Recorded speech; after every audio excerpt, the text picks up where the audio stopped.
Baik, tiket PKS sebenarnya PKS juga mengakui statusnya masih sendiri, masih jomblo, belum dapat tiket bantuan dari yang lain. Tapi kalau dari PDI Perjuangan bagaimana Bang Eriko? Apakah memang masih menunggu partai lain atau sudah menyiapkan kadernya? Tapi ingat Bang Eriko, PDIP tidak cukup kalau sendirian di Jakarta, Bang Eriko.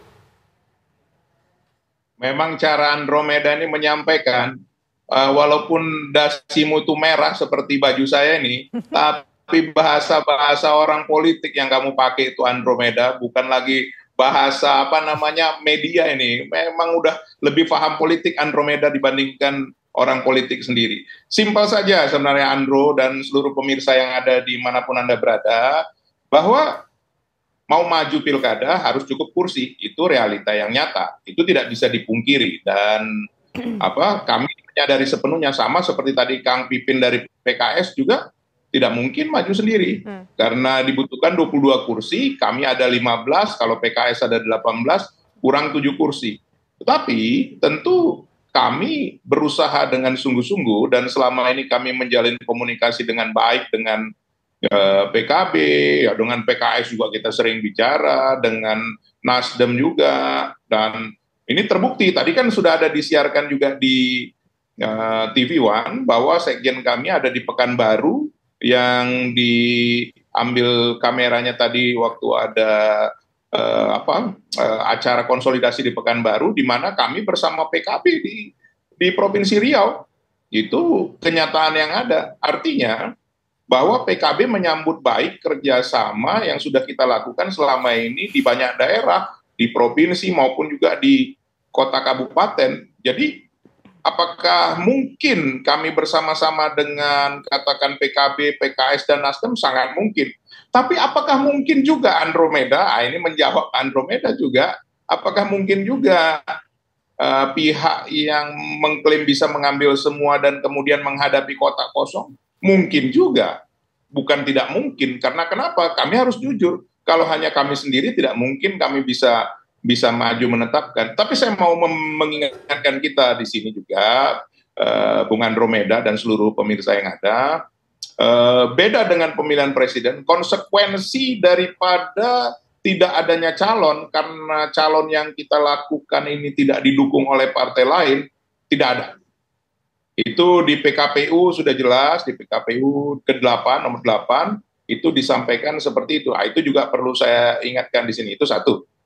Hal yang kedua, Bung Andromeda dan seluruh pemirsa di sini, bahwa Jakarta nanti dengan daerah khusus Jakarta, bukanlah seperti daerah khusus ibu kota yang ada yang kita pikirkan selama ini. Sekarang sudah ada konsep untuk membentuk yang namanya aglomerasi yang sampai di Cianjur. Dan itu kita belum tahu siapa yang memimpin. Apakah nanti yang memimpin itu Menko ataukah wakil presiden ataukah siapa, kita belum tahu. Sehingga Jakarta tidak sama juga dengan Jakarta pada waktu periode-periode yang sebelum ini dan sampai sekarang. Ini juga menjadi catatan bagi kita. Tetapi anyway, kami akan berusaha sungguh-sungguh mengajak saudara-saudara kami partai lain supaya demokrasi yang ada di Indonesia ini, teristimewa di Jakarta ini bisa berjalan. Tepat yang dikatakan oleh Pak Ahok tadi, ya kalau misalnya melawan kotak kosong kan bukan tidak boleh, boleh. Tetapi bagaimana reaksi masyarakat Jakarta, ya kita tunggu saja. Karena masyarakat Jakarta kan sangat memahami artinya demokrasi yang ada. Mereka lah yang sebenarnya memiliki suara yang untuk diberikan kepada siapa nanti. Itu barangkali dari kami. Baik. Sekarang kita akan menuju ke Mas Adi Prayitno. Mas Adi, kalau menurut Mas Adi, mungkin nggak ada ujungnya nanti ketika Pilkada Jakarta, Ridwan Kamil melawan kotak kosong, atau mungkin itu nggak akan terjadi karena akan membuat gaduh suasana para masyarakat Jakarta? Saya kira kuncinya ada 3 hal supaya Pilkada Jakarta tidak kotak kosong. Pertama, partai politik yang sudah menyatakan dukungan kepada Anies Baswedan, iman politiknya kokoh hingga mendaftarkan ke KPU Jakarta. 3 partai itu tentu adalah PKB, Nasdem, dan PKS. Kalau iman politiknya solid, tidak goyang-goyang, maka bisa dipastikan Anies akan berlayar. Andai ada beberapa partai pengusung Anies ini yang kemudian ingin bergabung dengan koalisi Kim, faktor yang kedua yaitu harus ada gerakan-gerakan agresif dari PDIP yang harus meyakinkan PKS misalnya untuk bisa mengusung salah satu calon, entah itu Anies Baswedan atau jagoan dari PDIP.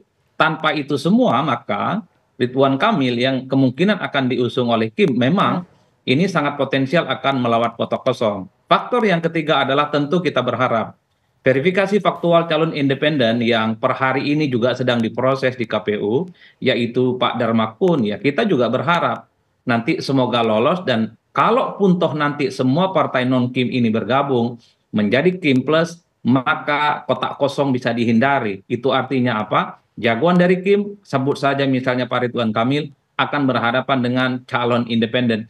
Hanya dengan cara itu, Pilkada Jakarta akan terhindar melawan dari kotak kosong. Tapi secara prinsip sebenarnya, kalau saya boleh jujur, partai politik dalam hal ini sedang diuji, apakah mereka ini yang selalu mengklaim sebagai produksi untuk melahirkan kader-kader terbaik bangsa dan negara, itu akan memunculkan calon kader terbaik mereka untuk menjadi salah satu kompetitor di Jakarta. Dan itu ujiannya. Saya kira PKS dan PDIP sudah cukup kok. Mau yang diusung Anies, mau yang diusung Ahok, mau yang diusung itu adalah Ustadz Ahmad Saihu, ataupun Sohibul Iman, atau siapa saja. Yang penting majukan. Ini yang sebenarnya sedang ditunggu. Khawatirnya godaan terhadap partai-partai non-Kim ini kan godaan-godaan yang berbau angin surga. Masuk koalisi pemerintah, jadi menteri, jadi pembantu Prabowo dan Gibran, dan akses terhadap kekuasaan ekonomi dan politik adalah tawaran-tawaran yang menurut saya tentu sangat menggiurkan. Dibandingkan misalnya mengusung Anies Baswedan di Jakarta yang belum tentu bisa dipastikan kemenangannya. Oleh karena itu, kalau kita mau iris rata-rata secara umum, apakah akan ada kotak kosong di Jakarta? Itu tentu sangat tergantung bagaimana elit-elit partai yang saat ini sedang mendesain bagaimana pilkada itu supaya tak ada kotak kosong. Jadi kalau ada kotak kosong, ya salahnya adalah partai politik. Kenapa harus berkongsi pada partai-partai yang mayoritas? Kalau ada kotak kosong, kenapa partai ini tidak mau berkongsi satu sama yang lain, mengusung kader mereka sebagai salah satu kontestan untuk menyelamatkan demokrasi.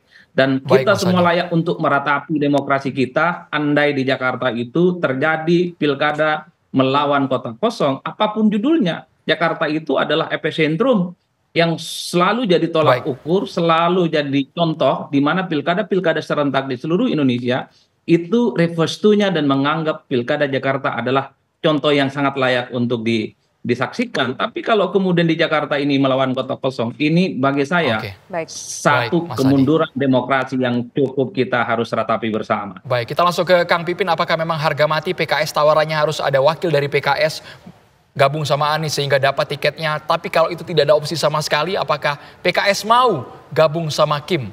Kang Pipin.